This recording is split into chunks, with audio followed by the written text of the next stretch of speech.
Isa po sa mga malalapit rin po na mga young people dito sa youth natin. She started in this youth ministry as a dancer, no? Sa dance ministry po siya. At nung panahon po ng kanyang dance ministry ay artistahin na rin po, no? Ang ating pong kapalit na ito. At isa po siya also sa mga nagsimula sa Starstruck competition sa GMA 7. At hanggang ngayon po, by the grace of God, she continues to glorify God by her testimony.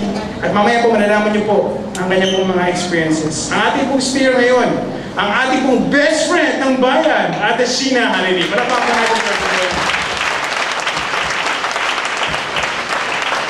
Alright. Thanks God. Starstruck says, thank you too. Right. Sige po, isa po pala para na ating Sheena. Hello, magandang gabi po. Napabahan ako. Ayan. Hello, ako po si Sheena Halili. Bibigyan ko lang po kayo ng konting background kung paano po ako nakarating dito sa church na to. Eh po, nag-Sunday school po ako dito at dito rin po ako nag-aral sa Christ in You. Naging teacher ko po si Pastor Ramir na nung kinder ako, ayan. Nag-high school po ako sa San Lorenzo Ruiz and nag-college po ako. First sem lang. Sa AUF, yan po, sa Starstruck Batch 1 po ako. Panganay po ako sa 3 magkakapatid. Ang daddy ko po ay si, proud ako, Counselor Reden Halili. Siyempre, mami ko, Beth Halili, di ba? Ate po ako sa buong family. Ibig sabihin, ako po yung pinaka-panganay talaga. Yung pong isi-share ko po sa inyo ngayon is yung power of prayer. Ayan. The power of prayer. Ayan. Ang prayer po ng mga parents ko noon, nauna po kasi naging Christian yung daddy ko sa mom ko. Dapat naman po talaga, di ba, maging leader po talaga yung mga husband, yung mga lalaki po talaga ang dapat maging leader. Para po yung girlfriend o yung wife ay magsasubmit. So yun po, mag-girlfriend, boyfriend pa lang po sila pinag-pray na po nila kami. And nung pong 1986 po yun nga po, si mami perky na. So, 1987 po, pinanganak po ako. Ang prayer po ng dad ko, actually every New Year po, nagpe-pray po kami ng buong family. At ito po yung mga prayer nila. Is number 1, matupad ang pangarap at plano sa buhay. Magkaroon po kami ng magaganda at gwapong anak. Pero isa lang po ako, kaya magandang anak lang. 2 gwapo. Ayan. Matalino at masipag. Kiniklaim ko yan. Ayan. Matalino ako at saka masipag.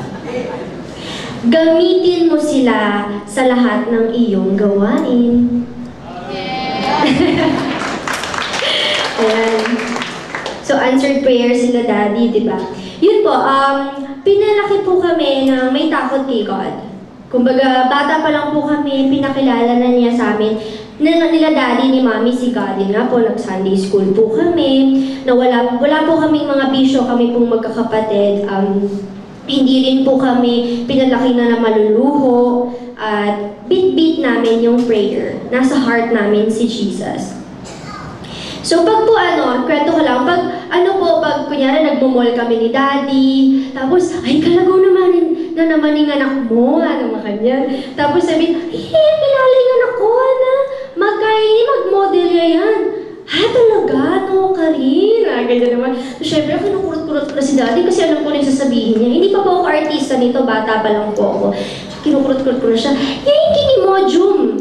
Mag-model tayo na yung mojum validata. Syempre, sabi ko, daddy naman, sa lahat naman ng i-endorse ko, i-mojum pa. Tapos, ayun nga po, dati po, sumasayaw po ako dito sa church. Dito po yan, si Melissa. Melissa po yung pangalan nung nag-concert dito, na dancer po ako. Diba? Kasama ka ba nun? Ayan. Dito po yung pwesto ko. Diyan po mismo, radicals po ako nun. May nagpa-picture sa akin. Sabi ko, ay, hindi po ako kasama. Dancer po ako dito sa church. So parang, ano kaya yung message ni God sa akin? Bakit kaya may nagpapapicture sa akin? Tignan natin yan. So syempre, ako ito yung prayer ko kay God is, Lord, gusto kong magkaroon ng billboard. Gusto ko nung napanood kasi akong artista noon, nagdebut siya sa TV, syempre artista siya. Napaka-imposible naman siguro sa akin na magdebut ako sa TV, diba? Pero pinag-pray ko pa rin yun kay Lord. Gusto ko rin mag-motorcade sa San Lorenzo noon, naka-van kami. Binuksan ko yung bintana ko, manood po kayo ng Click! Sabi ko ganyan. Sa GMA, pero hindi naman ako artista. Feel ko lang siya.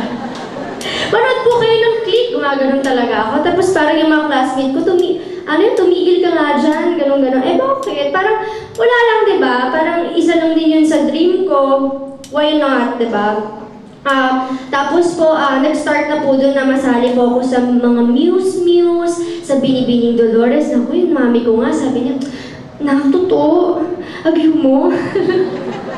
Siyempre ako, gusto ko naman, siyempre kung ako na yung ini-invite, diba? Gusto ko na ayaw, natatakot din kasi ako eh. So, ang ginawa ko, nag-pray po ako kay Pastor Phil noon. Sabi ko, Pastor Phil, sasali mo kasi ako sa Binibining Dolores na Binibining Barangay. Barangay lang, di ba? Sobrang nervous ka na. Nagpa-pray ako sa kanya, sabi ko, sasali po kasi ako, ganyan. Ako po yung doon. Siyempre, pinag-pray ako ni Pastor Phil. Ako po yung pinakabata at ako po yung pinakamaliit doon. Pero alam niyo po ba na dahil sa power of prayer, dahil kay God, Hakot Award kaya ako doon? Yes! Hakot Award ako. Tapos po, ako po yung, medyo sumablay kasi ako sa question and answer. Kaya, second runner-up po ako doon. At least, di ba? Tapos, sumali rin po ako ng Binibining Fernandino. Naging Binibining Tourism po ako ng, ano nga bang year yun? 2003? Yun. Tapos yun po, natupad yung mga pangarap ko. Kumbaga, unti-unti natutupad yung mga pangarap ko. Eto na, pumasok na yung Starstruck. 2003 po yun. Noong 2003 po, top 60 po yung unang pinagpe-pray ko kay Lord. Sabi ko, Lord, sana makuha ko sa top 60. Napasok na ako sa top 60. Sinagot na naman ni Lord yung prayer ko. Lord, top 30. Pasok mo ko sa top 30. Pinasok na naman ako ni Lord sa top 30. Lord, last na talaga to.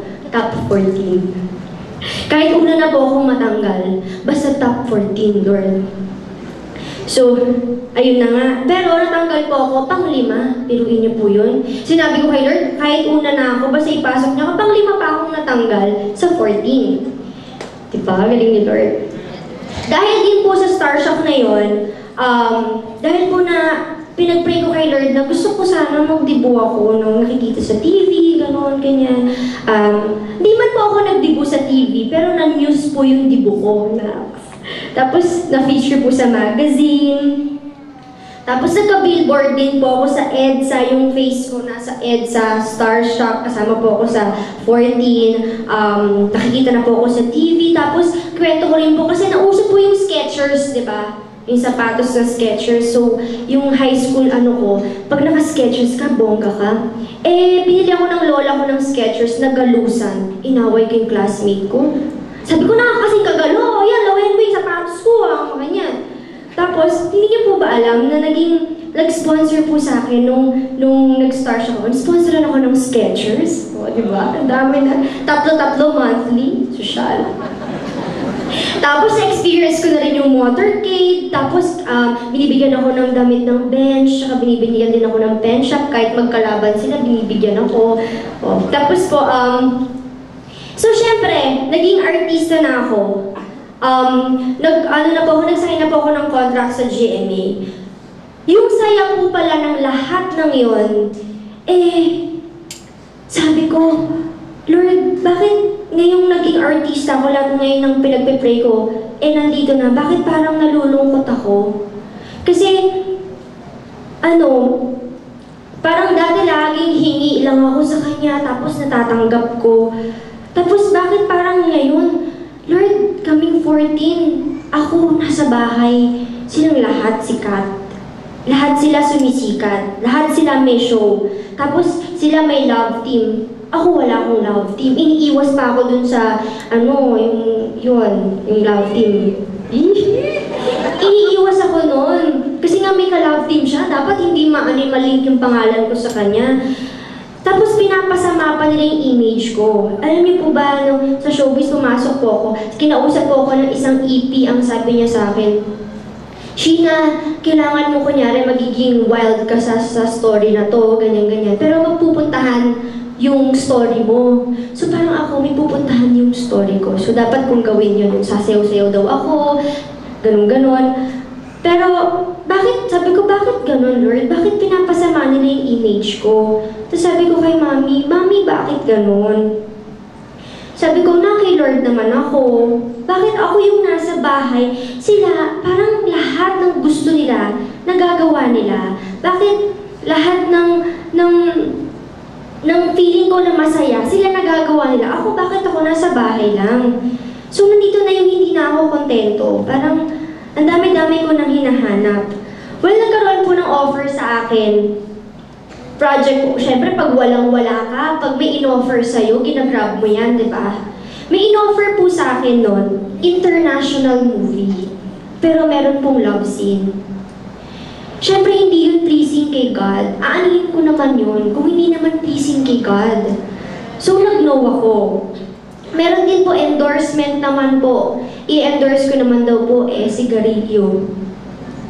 Naku, hindi ko na dapat ipag-pray to. Dahil alam ko, kahit hindi ko na iimingi ng sign kay Lord, alam kong hindi pleasing yun kay Lord, bakit ko tatanggapin? Diba? Bakit ko tatanggapin? Hindi, Lord, temporary happiness lang yan. Hindi po. Na-experience ko na rin po yung maiwan sa taping. Yung nag-taping kayo, ang dami-daming sasakyan, ang dami-dami yung artista na nandyan. Tapos sabi ko dun sa AP namin, associate producer namin, sabi ko, ate, matutulog lang po ako sa sasakyan kasi wala po akong pwesto sa standby area. Na-experience ko po yan sa pag-aartista ko na lahat ng artista nandoon sa kwarto, pagpasok ko wala akong space. Natulog lang ako sa kwarto ko. Natulog kami ni Mami, kasama ko po yung Mami ko noon, tapos yung driver, si Kuya Val, yan, dyan din siya. Natulog kami. Paggising ko, ang dilim. Walang tao. Sasakyan ko na lang yung nandun. Alam mo yung gusto kong umiyak na, Lord, bakit ko na-experience to? Bakit ganito? Bakit parang iniisang tabi nila ako? Tapos, sabi ni Mami, anak, bilog ang mundo.